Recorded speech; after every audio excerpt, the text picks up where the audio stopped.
I turned on the kitchen faucet, and all I got was a hollow groan, like the pipes were holding their breath. Not a drop came out. I checked the bathroom. Same thing. My heart sank. At first, I thought it might have been a busted line underground or something simple, but then I looked out the front window, and there she was, Marlene, standing in her driveway, wearing a floral robe, watering her immaculate rose beds with a shiny new hose, sipping on cucumber water like she was at some fancy spa. That's when I knew something wasn't right. See, my well has powered this property for over 15 years without fail. It keeps my house running, fills the livestock troughs, waters the crops, and more importantly, it supplies water to the volunteer fire station just down the ridge. After the wildfire scare of 17, we signed a lease agreement with the county. Well is part of the district's emergency response. They even installed a pump housing right on the edge of my land. That thing can draw 8,000 gallons an hour if needed. So when I walked out to the pump shed and saw a fresh padlock with a laminated HOA tag zip-tied to the latch, my blood started to boil. And then I saw her, Marlene, smirking at me from across the road like she'd just won some secret game I didn't even know we were playing.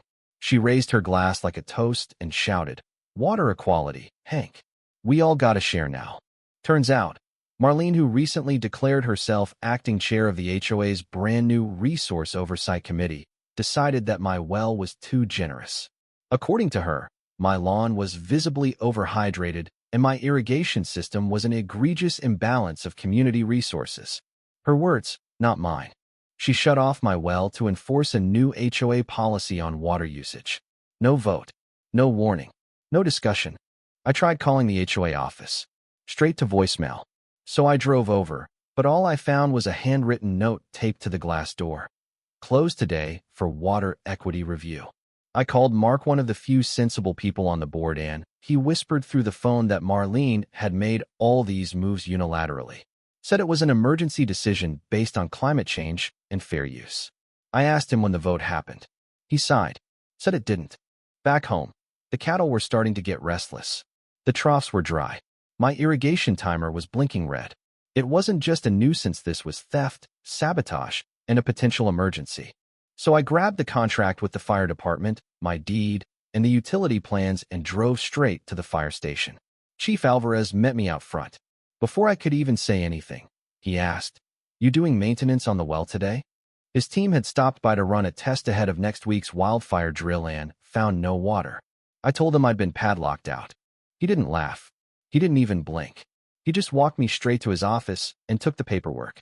After reading the lease, he looked up and said, "If this water source isn't restored in 48 hours, we'll have to cancel the drill or worse, delay actual response if a fire breaks out." He picked up the phone and called the HOA. Straight to voicemail. That night, I knocked on Marlene's door. She answered wearing garden gloves and a smug look, like she was starring in a reality show about self-righteous yard work. I asked her politely why she'd locked me out of a water source used by emergency services. "You're hoarding water, Hank," she said, like I'd been caught embezzling rain. "We all need to conserve." I told her about the cattle, the crops, the lease with the fire department. She shrugged. Then the fire department should submit a water access form like everyone else. I stood there stunned. She actually believed she had the authority to regulate emergency infrastructure. That night, I dug through every record I had. My land was zoned agricultural, deeded before the HOA was even established. The well predates every HOA bylaw. I made a full packet, copies of the lease, the permits, the survey maps, the engineering plans, everything. The next morning, I dropped it off at the HOA office. The receptionist looked at it like I'd handed her a snake. An hour later, Mark called. He said Marlene was fuming. She claimed the well was built using HOA resources, which was a lie.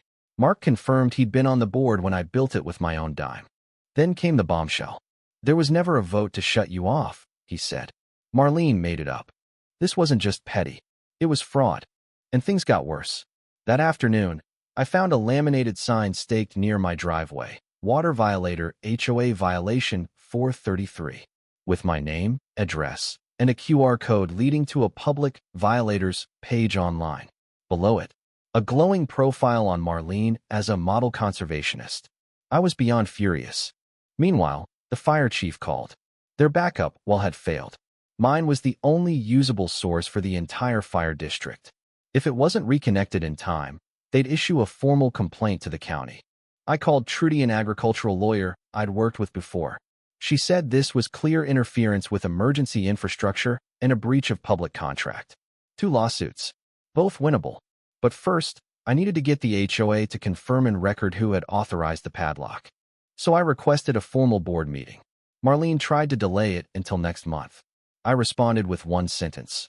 I have a contract with the fire department. The meeting was bumped to Friday. Friday came and the room was packed. Folks who hadn't shown up in years were there. Marlene strutted in with a binder and 2 strangers she introduced as part of the Water Ethics Committee. She gave a speech about eco-justice and shared sustainability, blaming me for environmental inequity. When it was my turn, I didn't yell. I just held up the paperwork, the deed, the lease, the fire map, and asked one question. On what authority did you shut off a public safety resource? The room went quiet. Then Mark stood up. You're lying, Marlene, he said. There was no vote. Cheryl, the treasurer, added. I checked the records. Everything she submitted was fabricated. The HOA president, Glenn, cleared his throat. Due to the seriousness of these allegations, we're reinstating access to the well immediately pending legal review. Marlene slammed her binder and stormed out. But she wasn't done. 2 days later, during the fire drill, Marlene showed up near the community garden with a megaphone, shouting about water theft and ecological disaster. She tried to march toward the burn zone, but a deputy stopped her. The wind shifted. Flames edged closer to the neighborhood. Chief Alvarez yelled to engage suppression. My well pumped perfectly until Marlene did the unthinkable. She ran across the tape line and yanked the emergency shutoff lever. The water stopped. Hoses went limp. Fire surged. Crews scrambled. Alvarez restrained her. She fought. A firefighter fell. A shed caught fire. They got the water flowing again just in time. Marlene was arrested on the spot. Footage of the incident made the local news. She became a symbol of what happens when ego overrides reason. Trudy filed 2 lawsuits. The county opened an investigation. HOA board voted to strip Marlene of her role. She was fined, disgraced, and eventually moved out. A week later, the fire department delivered a wooden plaque to my property. It reads, Community Lifeline Trusted Hands. And under it, a second sign authorized by county ordinance, Emergency Use Water Site. I didn't win a war. I upheld a duty. I stood up when it mattered. And now, when folks walk past my land, they don't see a water violator. They see a neighbor who didn't back down. So what do you think? Was I right to fight back? Or should communities have the power to override contracts when they think they know better? Let me know in the comments. And if you've ever dealt with a power-hungry HOA, you're not alone. Thanks for watching.